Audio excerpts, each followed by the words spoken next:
Chris, congratulations on the victory. What's going through your head after that performance? A lot. Very emotional at first, but just enjoying the win. What was emotional about it? Just the victory itself? The victory and just everything that I've, life, everything that I've been going through and have, been thrown my way, and just to look back at where I was, 2.5 years ago, and to be where I'm at now, man, it's a blessing. And the fight itself, yeah, you obviously relied heavily on those leg kicks that you've thrown a lot. They've been in the headlines a lot lately, especially in 2021 with the big pay-per-view and stuff. Were you surprised you could take that many without going down?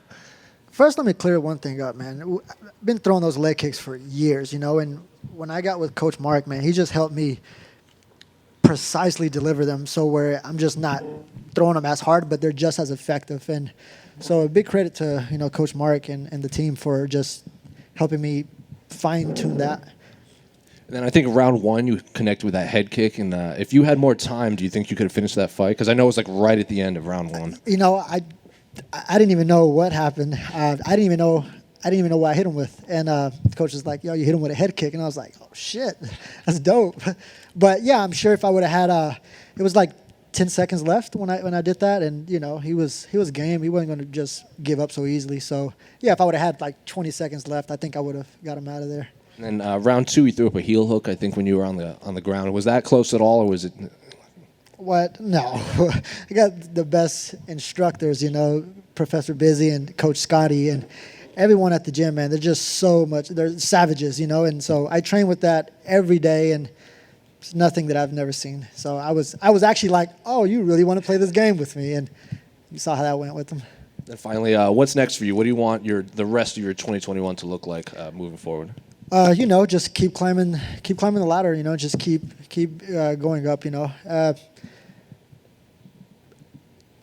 want to heal up a little bit. Got some little bumps and bruises, but man, just get back in there, as soon as possible. Well, whenever, as soon as I can, the injuries a little bit, but yeah, get back in there and keep climbing the ladder. That's actually one more quick one. I think this is your fifth or sixth UFC fight, and you've only fought on the early prelims. Is fighting on the main card like a goal of yours, or does it really matter where you fight on the cards? Of course, climbing the ladder means you're going to eventually get on the main card, right? But my job is to win.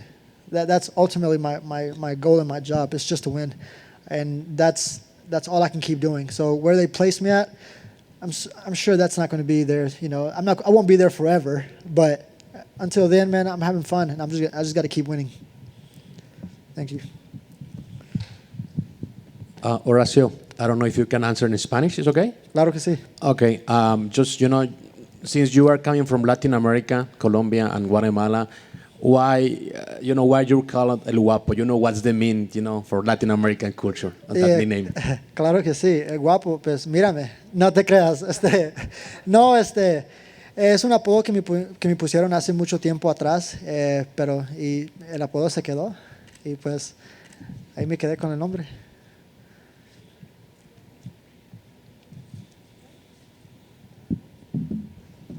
Chris, if you don't mind me asking, you almost don't look like you were really happy with your performance out there. I know you got the win. Is it that you felt like you really wanted to go in there and get something done? Because I know you got the win, but you almost look like you're not as happy as I would think that you would be right now. Do you mind sharing what's going on in your head? Why you say that? I don't know. Just it looks like you're like you almost look like you didn't win tonight. Did you feel like you maybe didn't perform as good as you thought you would out there, or? No, I actually I'm very happy.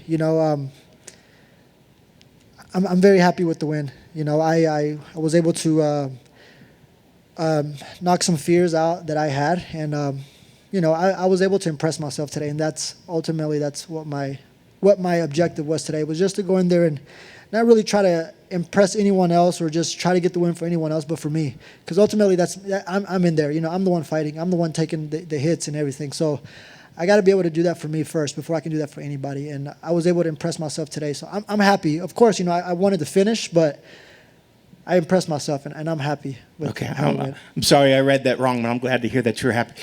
I No didn't. When I look at your schedule, it looks like you've been actively busy, but you say that you've been dealing with a lot of things the past couple years.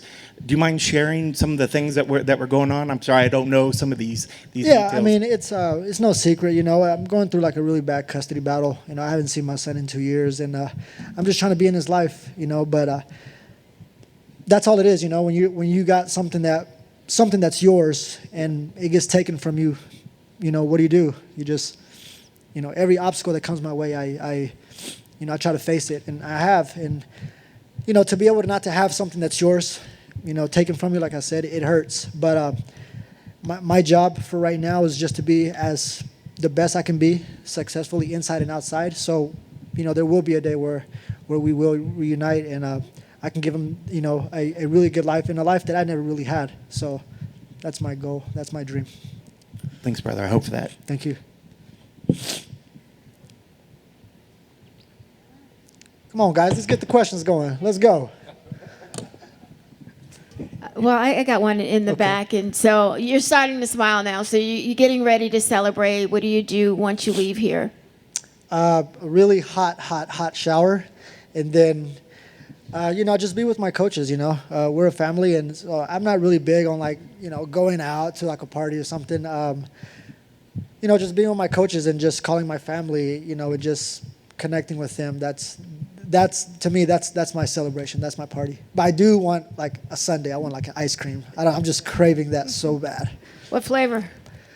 Vanilla. Final question. You fought at a catch weight. How did you feel when you got into the cage? Did the weight at all make any difference for you? No, you know, I was walking around pretty low. You know, I changed some things up in my diet, and so I'm walking a little bit lighter. And it's helped, you know, so when a call does come, and especially in times like this, sometimes you're not given an opportunity to have an 12-week camp.